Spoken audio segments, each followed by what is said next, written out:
but I really enjoyed it, and I really must congratulate you. It was really great. It's super. Oh, I really? think, Okay. yeah, yeah. It really, there were a lot of things that just like clicked, um, and yeah. So it's uh, I could now take bits of it and write about them. Oh, Okay. cool. Oh, cool. Yeah. Yeah. Yeah, I was a bit Start. worried about it.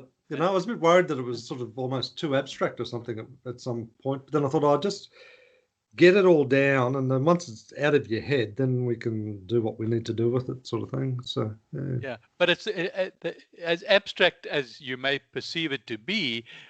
It's also not abstract. Okay, there's enough content there for me to write for a month. Okay, Oh, wow.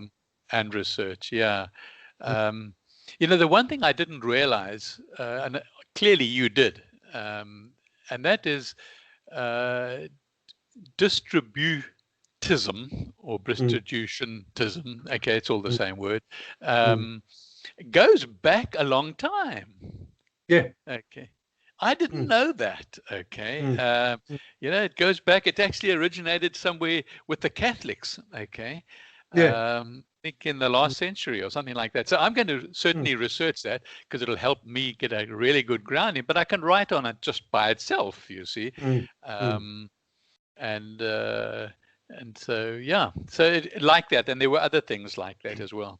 It's sort of ironic, isn't it? When you sit down and look at it, like when it's all down in front of you, you sort of think the more things change, the more they stay the same in some ways, don't they? Like when you think about a lot of the key principles that came out of that initial sort of family business, the market bazaar type concept. Yeah. A lot of those hold absolutely true in the digital age. It's just a different form of expression of those key values, isn't it? Yeah. And when you sort of sit there and ponder on it, like when you take the politics out of what the aristocracy did, way back when they sort of created, chartered corporations and monopoly industries, and that sort of stuff. The community actually was quite healthy because the wealth was definitely shared. It was all about creating, this flow within the community, and Okay. and when you sort of think about it now, how you have all of these, groups of billionaires, all they're doing is just sitting on piles of wealth, like. Yeah. And you have to Stopping say the this. flow. Stopping the Exactly flow. right. Exactly Yeah. right. Yeah. That become very clear, and one of the principal things is that money has to flow. It does. Okay. Yeah. It does. Um, and as soon as you get your head around the importance of flow, then it just makes all of this stuff look even more ridiculous. You think, well, why on earth are we doing this? Like, why do we have a central currency? Why do we, all of these things that we've just grown up with and just accept as, well, that's just the way it is. All of a sudden say, well, why do we? Like it's. Yeah. So if as long as there's flow, virtually that word takes care of enoughness and sufficiency, because you're not damming up the wealth. Okay? That's you're right. not damming up. It's flowing, and it will where it flows to, I don't know. We'll have to think about how important. But generally it will flow to other people who need it or want to build with it or want to use it and as a tool to promote society or benefit society, shall I say? I think so. I think it has the potential, in my view, if we get a critical mass of it, to open the floodgates to creativity. I think that what's happened over the last, I don't know, probably 1,000 years, I guess, when you think about it, is the true creativity has been really stifled. It's just ended up in the backwater. And it's sort of funny because intuitively, I used to sort of ponder about, well, you think about the Roman Empire in the sense of, the importance of art and sculpture and how their buildings were just beautiful and all of those sort of things. And you think to yourself, like what changed? You know, you look at modern architecture, you look at modern design, you think, now what's changed? Well, what's changed is we've killed off Exponential creativity. growth. Yeah, and we've killed off creativity, you know? Sure. Yeah, because people wanted that exponential growth of money, and so they wouldn't put the money into somebody making a beautiful building. Okay. Yeah, and planned product redundancy and all of those things. You know, you just think, what a terrible waste. You know, what a terrible waste.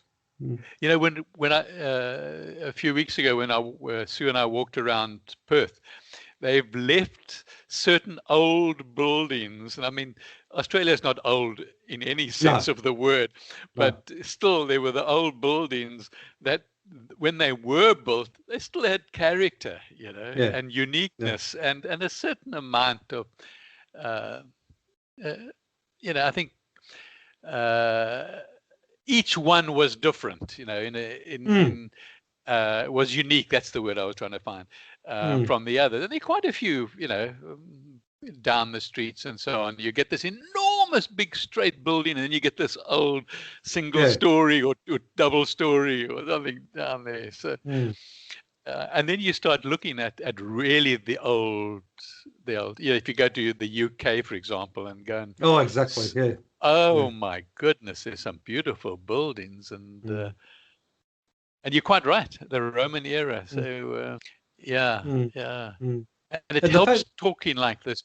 Sorry, it helps talking like this because you know it helps focus my mind on what we're talking about or what we're trying to do. Okay, and so I've been enlightened. And that's why I've been so frustrated, you know, when I keep on saying, you know, you've probably been like a broken record for the last month. It's just like, I don't know, Mike, you know, like, I don't know if we're going to get this message across, you know.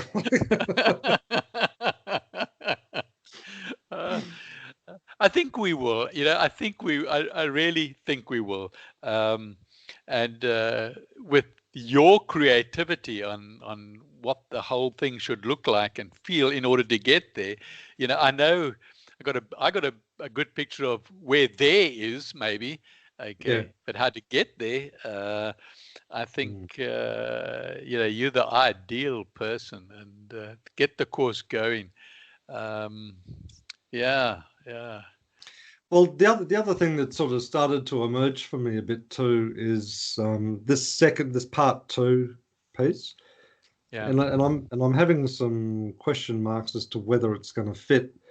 But I guess the sort of direction that I've sort of, you know, firming up on a little bit is using part 2 as just a practical application of part 1, the principles in part 1, and just saying, well, here's some examples as to how it might apply, you know, today, you know, in this sort of thing. And then part 3, I'm thinking again is, okay, well, let's turn the focus back then on the student and say, okay, part 3 is going to be all about you. So let's sort of step you through, you know, these parts again. So it sort of almost picks up at the end of part 1 and sort of turns it into a bit more detailed guidance about stepping it through to get the plan out of it at the end, you know. So I think that process is great, and you know, I'm glad you've got these part 1 down in PowerPoint, and you've done what you've done, because it really creates a path. Okay, we've now got a path. That's what we lacked with all our jabbering for the last months and months and months. Okay, we've got a path. Okay, and you've done it so well. So now, you know, if you want me to do something particular, that's fine. Otherwise, I'm going to just take certain words and write short articles on them. Okay. Yeah, I'd love you to do that, actually, because for me that'll add more texture to it as well. Just having a fresh set of eyes looking at it and being engaged with it, you know. So yeah. And you do the creative unrolling up the front of the course. which you're good at, and I believe you've got a clear picture. It's just got to come from your subconscious to your conscious. Yeah, well, it kind of did, because when I just sat down, like those 6 modules literally rolled out, like in 2 days. Wow. So, I can't believe that. That's amazing. yeah. Well done. Well, I was so frustrated beforehand, I think you might have picked up on it. I was just like, oh, this is just driving me nuts. Yes, I were. I even said to Sue, you were, yeah. That's why the last time I really encouraged you, just put it down, man. Just put it down in your PowerPoint. Well, I did that. I just, removed every distraction around me, got up early, and I said, I'm going to do this. I'm just going to sit here and do it. And it just, I was really quite astounded, because it's a bit like, when you get into that zone when you're writing, it's almost as if you're just almost observing it just flow out in front of you, aren't you? So. And you don't want to be interrupted. You don't want the phone to ring or somebody to ask you a question. You just, and Sue knows, when I say to her, Sue, I'm on a roll. Then she keeps everything away from me. She'll even make the lunch and do everything. And it's interesting. So, even going for a walk interrupts it. Yeah, it does. It can do when you're in that space, for sure. Yeah. So. Oh, well, I'm pleased to hear that. That's really good feedback. It's encouraging me, because I suppose some of the sort of doubts that I was having, like after having written it, I'm sort of thinking, like, is there too much jargon in there? Do we need to try and simplify the language? But anyway, we'll just see. One of the most important things you did with that was you put that extra column on the right-hand side. In other words, looking at, you've got the history which you built up to, but you'd never put what your vision was of this distributionism. Okay. And now you've done that. Okay. And that's a great start, because I think I can just send you stuff that might build on that. Yeah. And were you comfortable there that it didn't, like, it's hard not to slip into being critical of, the faults with the current system and that. But I kind of tried to discipline myself as to not get into naming names and that, because I think everyone knows, Yeah, I totally agree with you, Don. I think you've taught me that, and now that I don't do it, I actually feel good about it. I think it was like part of my historical writing, and also my rebellious side. So somehow I seem to have smoothed out of that, and I changed my writing style slightly as well. So those two go quite well. So I'm really happy about that. I don't think now that there's a need to. Okay, so we need to just ooze, I think, the positivity that's coming out of us anyway, and needs to come out of what we put down on paper. Or put into digital. Well, that's right. No,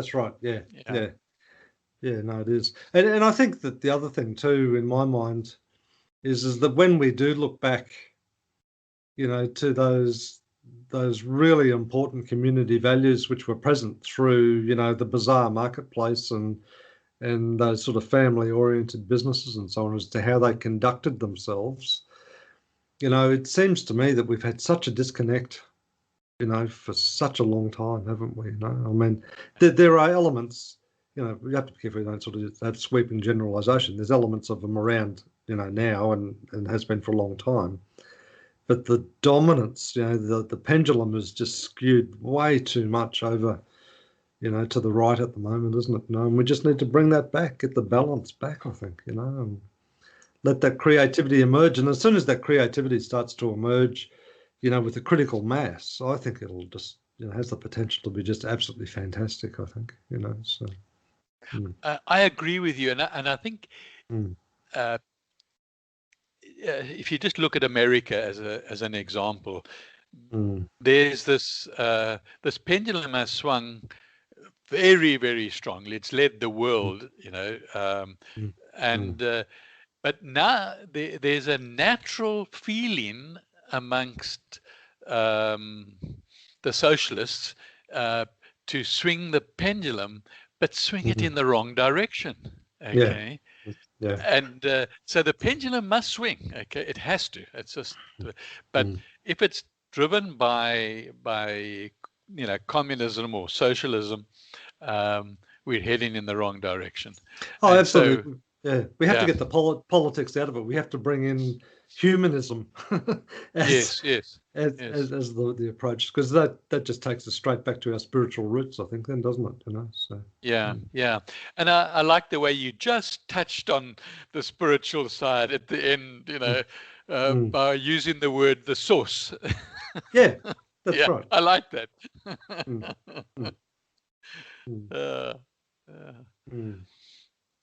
Well, I'm pleased about that, and I have to confess to you that once I got it out, I did have a sense of relief. I thought, wow, I'm, like I felt as if it was out, and then of course it's almost like, oh well, I hope others start to share what I'm sort of feeling. Well, I'm ready now, straight away this evening to start writing again, and cool. I'm certainly going to write. The first word is going to be distributionism. Okay. Because I really want to get to understand it, and I think everybody else who wants to take the course will want to know more about it. Exactly. Yeah. Exactly right. Yeah, because it is a potentially foreign concept for a lot of people. Just because of the environment that they've grown up in. So, yeah. Well, it was foreign to me. Okay. So it's and it also it gives us the opportunity to popularize the concept. Very much so. Yeah. So the more we talk, and I think the other thing which sort of is also started to exercise my mind is that in terms of us being like a role model of what we're advocating, we should also start to think pretty carefully about, well, how do we structure our business within that model, which is about encouraging, peer-to-peer engagement. What does that look like for us? So for me, the sort of stuff that sort of started to come to mind is like, well, we need to sort of develop like almost a forum or some sort of piazza, if you like, gathering place where people can start to share ideas and concepts and try and further grow some of these ideas as to how they might apply in the year 2020 plus. So I agree with that as well. Just where one creates that platform. On which platform do you create that platform? Exactly right. Yeah. Exactly right. Yeah. Yeah. So I think it's important though, because because one of the there's a lot of subtlety around what we've grown up in now, what we're so inculcated in, and one of those things is it would be easy to sort of say, oh well, let's go out and market the hell out of this as the owners of this concept. Well, that's against what we're preaching. So that's why we sort of need to sort of educate and inform, but also then do what I think you and I do particularly well, is then facilitate, sort of encourage people to come together and discuss and develop and cultivate, and so we're developing a community of interest.